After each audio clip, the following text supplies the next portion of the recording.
Hi everyone and welcome back to another Brilliant Games. Today, we are taking a look at a real gem. This game features an insane king hunt, and you'll really want to stick around for that. So let's get straight into it. Wei Yi, a strong Chinese grandmaster, more than 2700, has white pieces, and Lazaro Bruzon, a strong grandmaster as well, has the black pieces. So let's get into the game. Wei Yi starts with e4, c5, the Sicilian defense, knight f3, e6, knight t3, and a6. So this variation of the Sicilian is called the Taimanov. It's sort of like a Najdorf, except you play a6 directly and you don't play knight c6. It's usually it's quite a reputable Sicilian line. Nothing wrong with it. And bishop to e2. So this move is a little different. Usually you want to play d4, and this transposes back into the open Sicilian. This is bishop e2 is also fine. It delays d4, but it's completely playable as well. Here knight to c6, and d4, cd4, and knight d4. Now the game has actually transposed back to a position from a different, more common Taimanov line. If we go back to move 3 after e6, d4, cd4, knight d4, knight c6, knight c3, e6, and bishop to e2. Now this is the exact same position as here, but it's just a more commonly played line. Queen c7, castles, knight to f6, bishop to e3, bishop to e7. Now, the black setup here is called Scheveningen setup, where he puts his pawns on e6 and d6. And it was quite a popular opening. In fact, it was played by Garry Kasparov quite often. And it's quite double-edged. Both black and white have winning and losing chances. So it's quite an interesting opening. White plays f4, d6, king h1, castles, and queen to e1. White is trying to bring his queen over to the king side and set up his king side attack. Another alternative instead of queen to e1 is the move a4, because the point of a4 is to prevent the move b5, because usually in this setup, black wants to play b5 and play bishop to b7, developing his relatively bad light squared bishop. Instead of that, queen e1 is also fine, trying to bring the queen to g3. Knight takes d4, bishop takes d4, and b5. Now here, black traded a pair of knights. The point being, he wanted to play b5 without the annoying trade on c6. The thing with this, though, is that white now gets the active bishop on d4, staring down at this diagonal, and it's quite effective and very active. Queen g3. The queen is very well placed here. Looks at g7. You already can see the bishop and queen lining up to attack the king. Bishop to b7, a3, and rook a to d8. Now, both players are now going to develop their pieces. White's plan is probably going to play f5 to attack the king through the f-file, and using the two strong bishops pointed at the king. Now, black's plan is probably going to build up and strike in the center and completely shatter white's attack, and then with the better position, he can just slowly grind down white. Rook a to e1, white develops his rook, and now rook to d7. Now, this move looks a little weird, and the point of this is that in the future, you can drop your queen back to d8, and the bishop and the queen will line up and provide good defense to the dark squares around the king. After this move, white plays bishop to d3. Now you can see the power of white's bishops. These two bishops are very strong. They're both looking at black's king, and it's looking quite threatening for black. And if black doesn't defend well, it can go really downhill. Queen to d8. Now this is already a bit of an inaccuracy because it loses control of the e5 square. Before, he could have pushed e5 maybe in the future, but now the e5 square is completely in white's control. Black only has one piece defending e5. White has 3.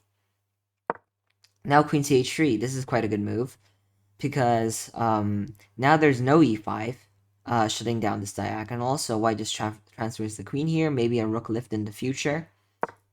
And now g6. Now this is quite a bad move because it simply just weakens the king, and it also weakens the squares around the king.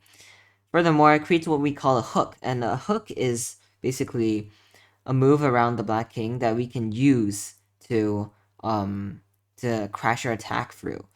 For example, if you imagine the move h6 here, then we can simply play, this is just all hypothetical, but we can play with h6, g4 and g5, and because of the h6 pawn here, we create like a target, and we push our pawn to g5 and try to open up the position. If the pawn were on h7, this push with g4, g5 would look a little dumb, because this pawn is now just sitting and doing nothing. But with the pawn on h6, now g4, g5 is actually like targeting something, and it will open up the line to attack black's king. g6, and now this is a hook. Can you see why? The reason why is because now this pawn is creating hook for the squares h5 and f5. So what does Wei Yi do? Of course, he plays f5, utilizing the hook. And now his plan is to crack down the f-file and destroy black's king. e5, trying to shut everything down. Bishop back to e3, rook to e8, and fg6, h6. And now Wei Yi says, okay, enough playing around. I need to go for the kill. Knight to d5. Really good move. And you can see the computer actually doesn't really support this. The computer thinks that it's not that good, but if you give it a while to think, it realizes, oh wait, this is actually a good move. Because the reason why is black has to take the bishop, and after it takes back, black cannot take back. He has to play this weird move, rook to b7, point being the move queen to c8 to trade off queens. And this is the only way black can hold. But unfortunately, Lazaro Bruzon plays a move, knight back to a knight takes d5, and now this loses to the brilliant tactic. Rook takes f7, sacrificing the rook, utilizing the fact that the g6 pawn was pushed, making the f7 pawn weak, taking the pawn. And now after a king takes back, queen to h7 check. You cannot go back to f8 because of bishop to h6 checkmate. So you must come forward to e6. Now, white has a safety net, what we call a safety net, which means he has a perpetual check, which leads to a draw. And it goes with queen to h3. If you go to f6, then ed5 is just quite dangerous for black. So you must go back to f7, and then we check again, and this will just repeat moves and become a draw. However, Wei Yi is more ambitious than that, and instead of taking the draw, no, he wants to go for checkmate. E takes d5 check. Now if white doesn't succeed with his attack, black is gonna win, because he's just simply up a rook. So it's either mate or bust. Bishop to e4 check. The reason why this sacrifice was played is because black wanted to go back to c6, and to c7, and to c8, and win the game. And the only way to stop this move is with the move bishop to e4, forcing the king to take back. And now, Wei Yi plays a really cold move. I mean, just so cool and collected. Queen to f7. And now everything's shut down. You can't go back to d5. It's all cut off. This entire diagonal's cut off, and this row's cut off. Your king is stuck. It's absolutely disgusting. And now, white can even transfer the queen back this way, or even this way in the future. Bishop to f6, blocking white's transfer route down the f-file. So if you can't go this way, where do you go? You go the other way. I would say going to b3 is quite effective. But first, Wei Yi repeats moves, maybe to gain some time on the clock. And now, queen to b3, threatening queen to d3 checkmate. Beautiful transfer of the queen from h7, cutting off the king and going all the way back here. King to f5, the king is trying to run, but no, you check him. This e6 square is covered. He must go forward. He's being dragged forward. Queen to d3, another cool move. You see, when the grandmasters attack the king, they don't make every move a check, because they know that when you're attacking, you have to cut off the king as well as attack it. And now, since queen takes g6 is quite devastating, Bruzon sacrifices a bishop in a desperate attempt to get some counterplay, but it's not enough. Bishop to g5, trying to trade off pieces, but simply queen e2, bishop f2, and king to h3. Now the king is quite stranded over here. It's completely cut off.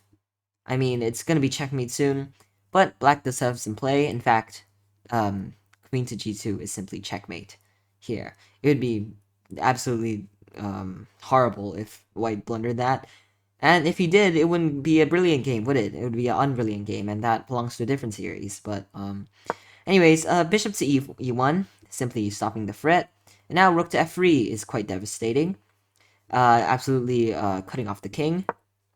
Bishop to f4, trying to give some room for the king to escape, but no, simply queen to d3, and mate will follow soon. King g4, queen g6, bishop to g5 blocks, h3 check, a good move, drawing the king forward more, and now queen to f5, checkmate. The bishop and the queen crisscross applesauce, absolutely cutting off the king. Beautiful checkmate over here. And I mean, this is like a really amazing game because of how accurate Wei played. I mean, all the way back from the rook sacrifice on move 22.